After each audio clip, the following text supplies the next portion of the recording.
thank you everybody for coming. So today's topic is about death penalty, and obviously it has always been in the recent history a very controversial subject. We have developed countries who have the death penalty and are endorsing it, and then there are other countries who are not endorsing the death penalty. In Taiwan, there were few death penalties, which were there were few executions done not very long ago, after a long spell of abstinence from death penalty, and that also brought up the discussion. So maybe we can face two different opinions whether or not there should be a death penalty.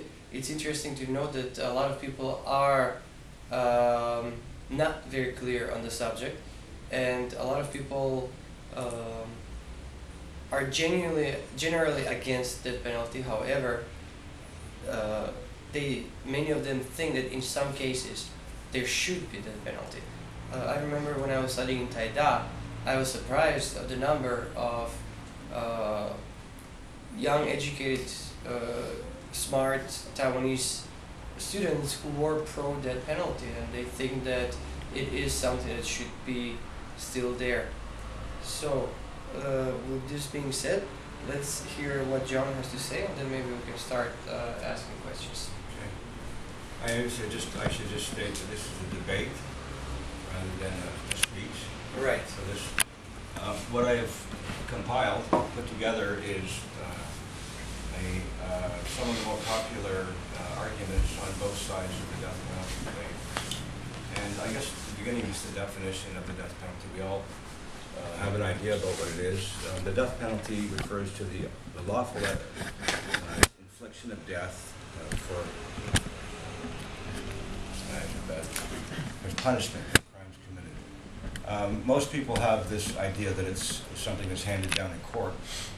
However, there's been suggestions made that where a government arms their police officers and there's a probability of someone getting shot, policemen shooting someone in the line of duty, or there's even the inevitability of that happening, that this also is state-sanctioned killing.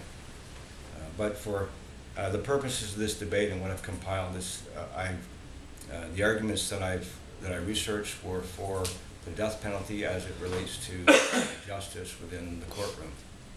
And a little bit of history about how the debate began on the death penalty.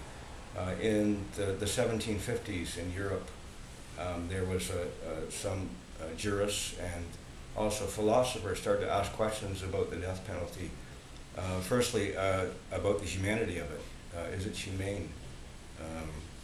Secondly, about is it really a deterrent to crime? And thirdly, they argued that it was imposed in error. So there's a possibility of an innocent person dying. So these three questions began the debate on the death penalty, which is still around today. These three questions are still something that pretty much dominate the death penalty debate.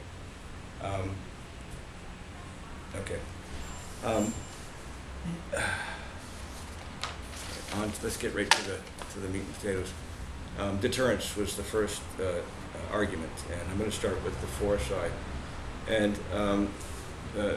those four, from what I've researched, would say that it's common knowledge that deterrence plays a very important role in the prevention of crime. In any society where there's wrongdoing, wrongdoing must not go unchecked, and nothing deters a criminal more than the fear of death. And in capital cases where the death penalty is applied, it does deter individuals from committing heinous acts, from murder and other acts that would warrant the death penalty.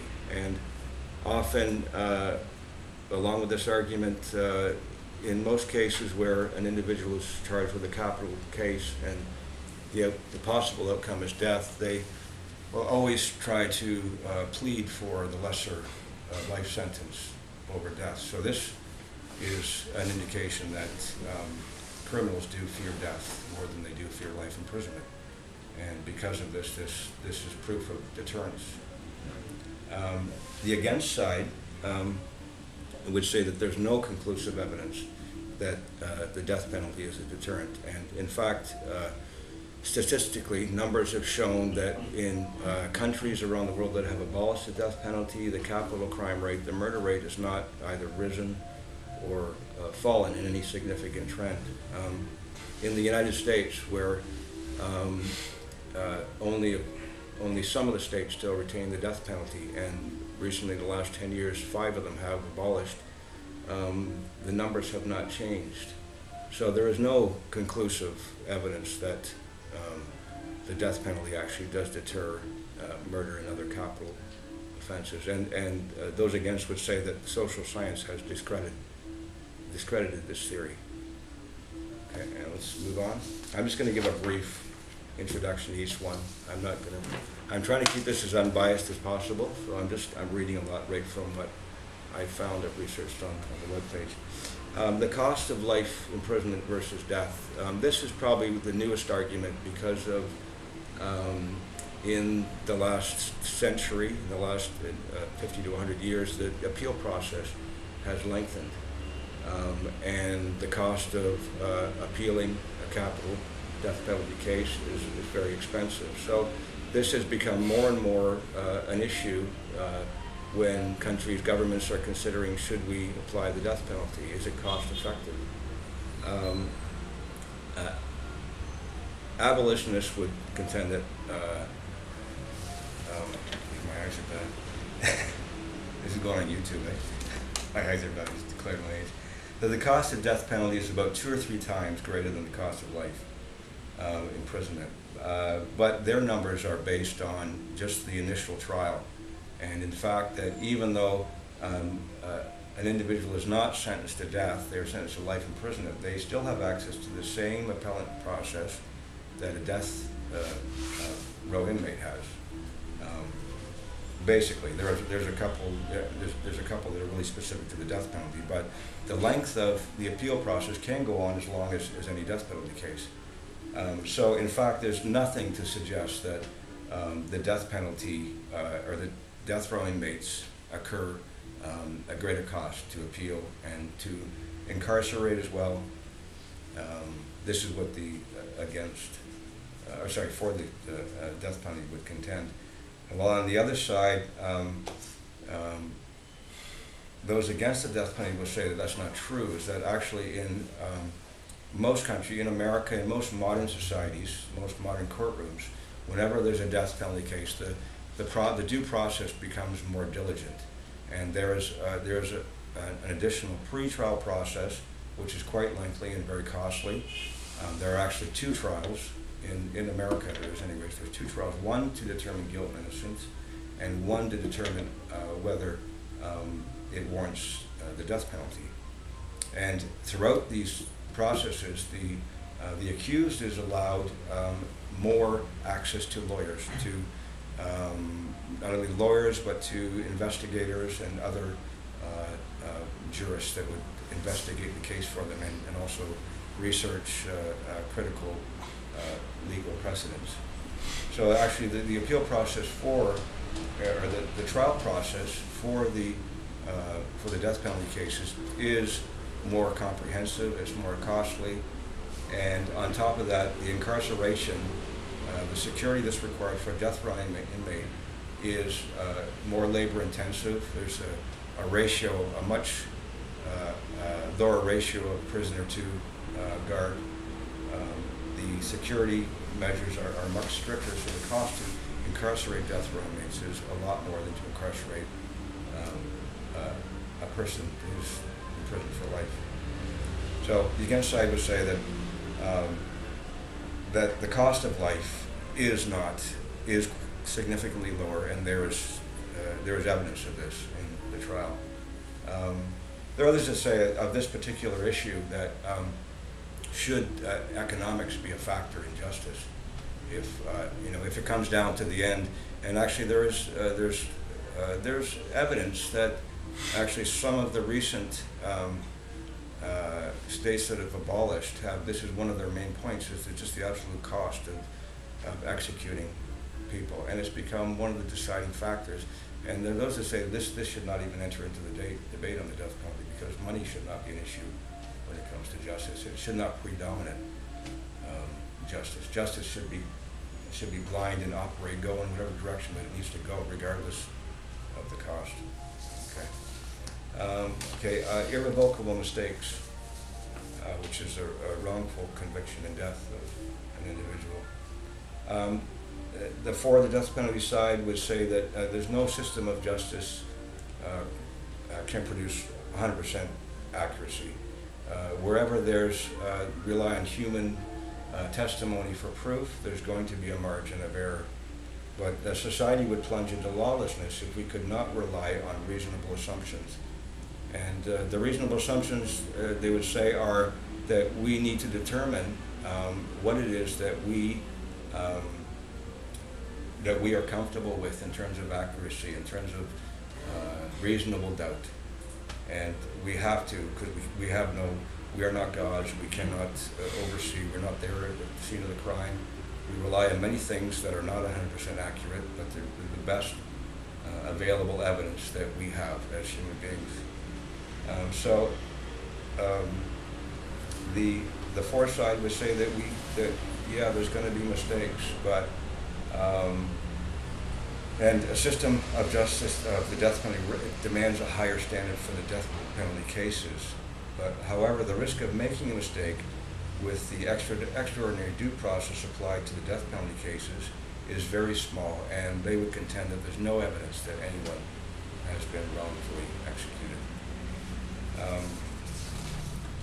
The against side says that since this is in the United States, since the reinstatement of the death penalty, which in 1967, they had a lengthy moratorium, and they somewhat revamped the system. They took a look at it, and when it was brought back, when it was voted back in, since then in America, 87 people have been freed from death row because they were later proven innocent due to forensics, DNA testing mostly,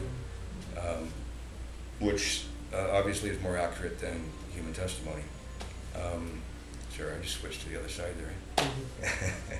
Okay, this is a demonstrated error rate of one person freed from every 7 executed. So 1 in 7 were freed, so which is quite a large number.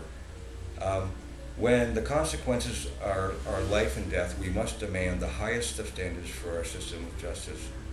And those that are against the death penalty would say that in any system of justice,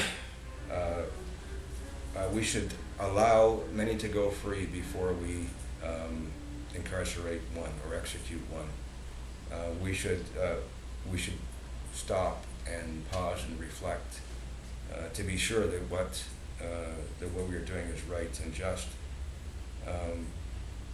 And this is not too much to ask from a civilized society. Okay, on to the next is morality. This one I didn't do a lot of research on because, frankly, in the debates within most governments today, morality is not really is not one of the big points of contention. It's not something that's really debated, but there are some significant arguments, I think. When it comes to the question of taking another life, morally right or wrong, there are no absolutes. Morality is not a matter of fact, but rather of faith. We can debate the morals of right or wrong endlessly and still not come to an agreement. But in a just society, this is the foresight. We must act on moral assumptions. Abolitionists would argue that the death penalty is inherently immoral because government should never take a human life, no matter what the provocation. But that is an article of faith, not fact. The death penalty honors human dignity by treating the accused as free moral actors, by being able to control his own destiny for good or for ill, thus affirming the offender's ultimate responsibility for his or her acts. That's the foresight. The against ultimately the question of capital punishment has more to do with the question of whether or not governments have the right to kill rather than whether the accused deserves to die or not. Racial prejudices and ethnic biases are a significant part of the administration of the death penalty system in America and most countries around the world that still retain the death penalty. Death sentences are imposed in a criminal justice system that treats you better if you are rich and guilty than if you are poor and innocent. This is an immoral condition that makes rejecting the death penalty on moral grounds not only defensible but necessary for those who refuse to accept unequal or unjust administration of justice. And the last one is retribution. This is the foresight. Society is justly ordered when each person receives what is due to him or her. Crime disturbs this just order. For the criminal takes from the people their lives, the peace of mind, liberties, properties, etc., in order to give himself undeserved benefits. Deserved punishment protects society morally by restoring this just order, making the wrongdoer pay a price that is equal to what he or she has done. This is retribution, which is not to be confused with revenge, which is guided by a different motive. In retribution, the spur is indignation, which answers injury with injury for public good. Retribution is the primary purpose of justice. Rehabilitation, protection of society, and deterrence are secondary. It's the against. Retribution is just another word for revenge. And the despair for revenge is one of the lowest human emotions. Perhaps sometimes understandable, but not a rational response to a critical situation. To kill a person who has killed someone who is close to you is simply to continue the cycle of violence which ultimately destroys the avenger as well as the offender. That this death somehow gives closure to a tragedy is a myth. Expressing one's violence simply reinforces the desire to express it, just as expressing anger simply makes us more angry. It does not drain away. It contaminates the good, it contaminates the otherwise good will that which any human being needs to progress in love and understanding. Now, I think from my research now, just in the past, listening to both sides of this debate, I think I asked the question: is there any common ground between the two sides? And I think on the ultimate question, should we have the death penalty? I think the answer is most likely no, at least from my experience, what I've researched and found that of the two sides, there is no wavering on that one question. But there are some individuals that have been against the death penalty for practical reasons, but have agreed with the moral arguments for the death penalty. For example, there's one case that I read of a lawyer who he used to be pro-death penalty, and he decided that while he agreed that ethically the death penalty was right and just, that the administration of the death penalty was, he questioned the people involved, the players in the administration of the death penalty, from the witnesses, the police, the attorneys that were prosecuting and defending, the judges, and he questioned the accuracy, the ability of the people that were involved in the system to be just and fair.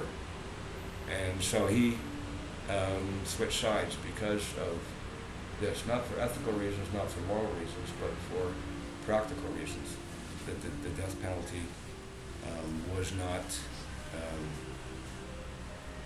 practically working, I guess. That's it. So, okay. Debate away. Now, Alex, actually, if anyone wants to clarify, maybe just not ask me questions, but clarify anything I said. Good. Is that? Alex? Oh, sorry. Yeah. Yes, okay. Yeah, I took the responsibility to prepare something about religious and philosophical views about death penalty. I did a small research, and I think actually it can be a topic for another speech on this forum, but I couldn't, because the time was short, I couldn't involve all the religions in the world. So I will start first with the main religions, big religions, then I will talk something about Western philosophy, and then something about Chinese philosophy, since we live here in Taiwan, Chinese society, we should know what Chinese philosophers thought about it. Let's start from Christianity. So we usually, when we talk about death penalty and we mention Christianity, of course, we came to think of the Old Testament saying an eye for an eye, a tooth for a tooth, or it was the opposite. Yes. So that's like kind of a proof that the Old Testament supports death penalty. On the other hand, the Ten Commandments, one of the Ten Commandments says don't kill. So those who support abolition of death punishment call on this saying of the Bible. Well, but what do the Christians themselves think? That's a good question. We originally, or generally, we could say that the Christians think or thought in the past that death penalty shouldn't be committed, because Christianity is a religion that brings people to a union with God, and it's actually a peaceful, has a peaceful ideology, etc. But on the other hand, we are witnesses of death punishments committed by Christians during the history, like in the Inquisition, for example. Christians, some Christians can still support death penalty based on the Bible and based on the dogma of the Christianity. Like, for example, in the Inquisition time, the death punishment was in accordance with the God's will, right? Or some would say that the commandment "don't kill" is actually a personal and ethical commandment. It's nothing that should do with the government. So, like, what is for religion is for religion, what is for government is for government, and that means that they shouldn't interfere in these matters. So, even in Christianity, the opinions are divided. Another religion, Buddhism. Buddhism is also considered as a peaceful religion, and everybody would say that according to Buddhism, death punishment is not allowed. And on the surface, that's true. Most of the Buddhists don't agree with death punishment, but we are witnesses that some of the mostly Buddhist populated countries still have death penalty, like Japan, for example, Thailand, or some who abolished, they had it before. Also, there is another argument.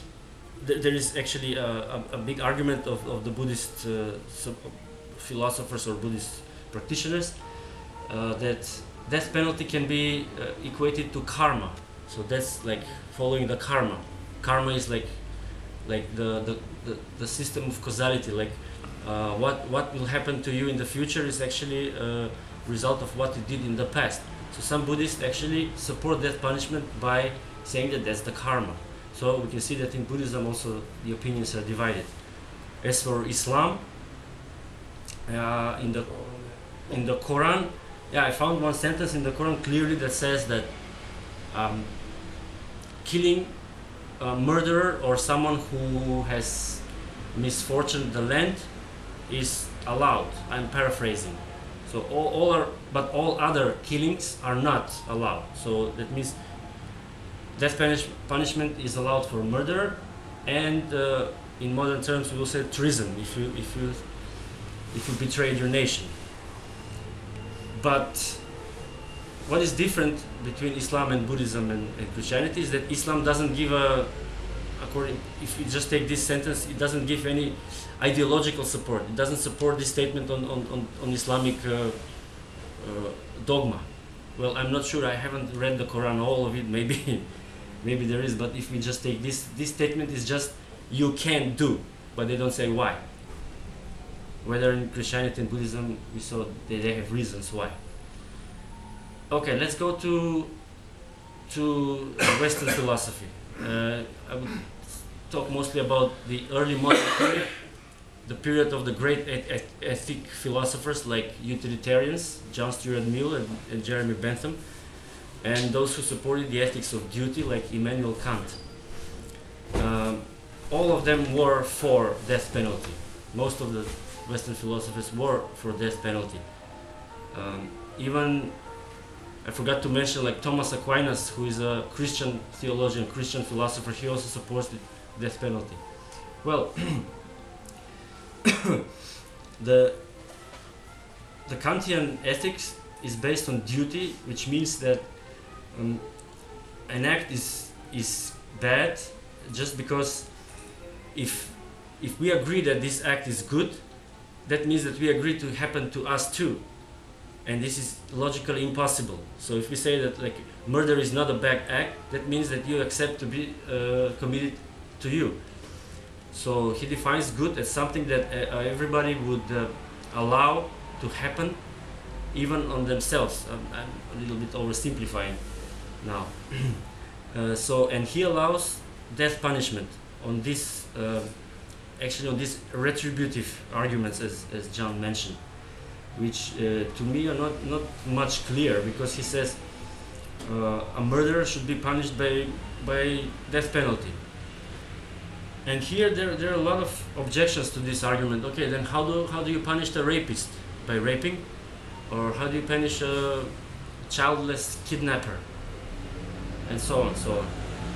Okay. The utilitarians, their ethics is totally different. They claim that the good evil is the good act is the one that brings happiness to most of the people, and the evil act is the one who brings unhappiness to the people, or to most of the people. So, what about death penalty? They agree that death penalty can, or they think that death penalty can bring happiness to greater number of people than unhappiness, like murder. So, if you execute a murderer, the family of the victims will be happy or satisfied, and the other people who know about this case would also be satisfied, because they would know that they couldn't meet this murderer on the streets anymore. And only the family of the murderer won't be satisfied, will be unhappy. So according to utilitarians, the greater number will be happy. So that's why death punishment is allowed.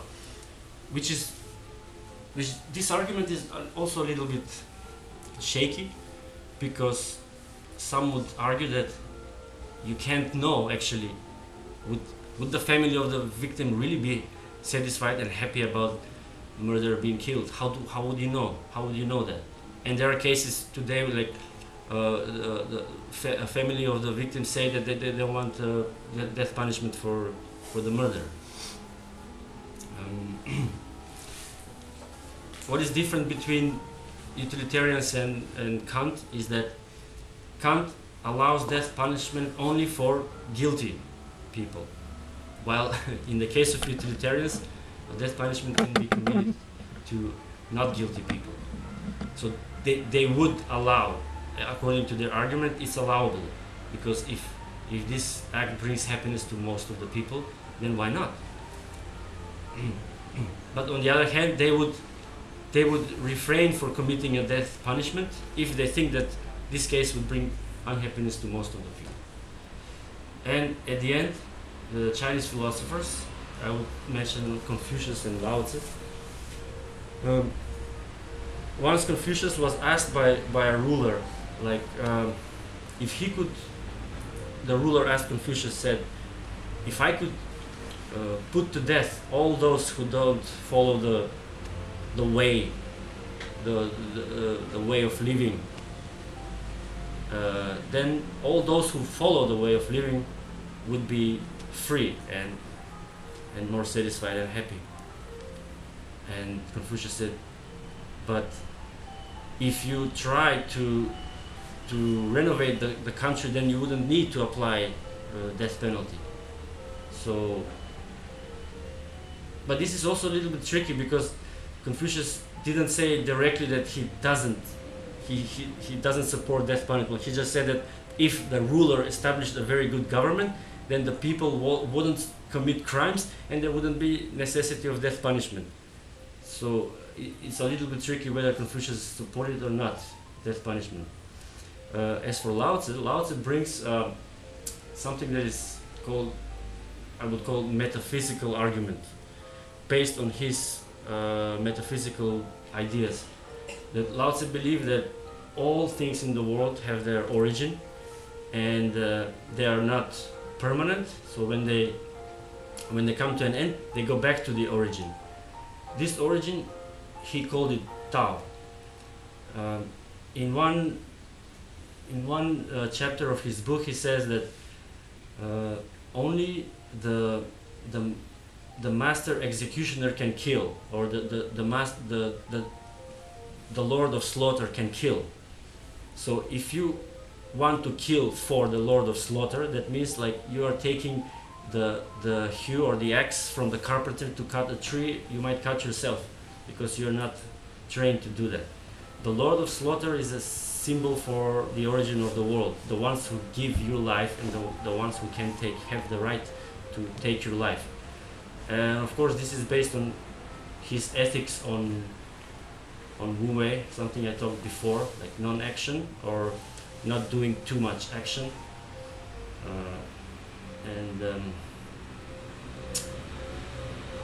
Yes, I think, okay, I shouldn't go much into Lao Tzu now, but if someone has any questions, we might talk about it later. So I think I'll finish here. Okay.